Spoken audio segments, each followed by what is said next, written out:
ओम नमः दुर्गायै। ओम जाश्रीं स्वयं सुकृतेना भवनेष्वलक्ष्मी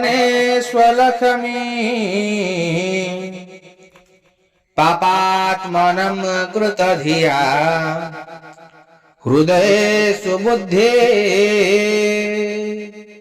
श्रद्धां सतां कुलजन प्रभवस्य लज्जा तं त्वां न तस्म परिपालय देवि विश्वं ध्यानम्।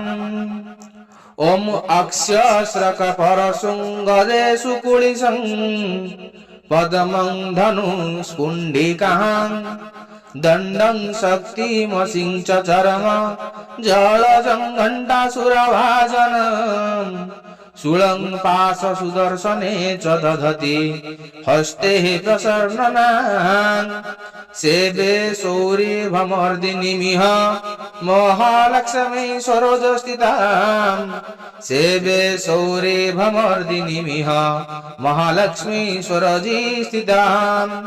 इति दुर्गा ध्यानं सम्पूर्णम्।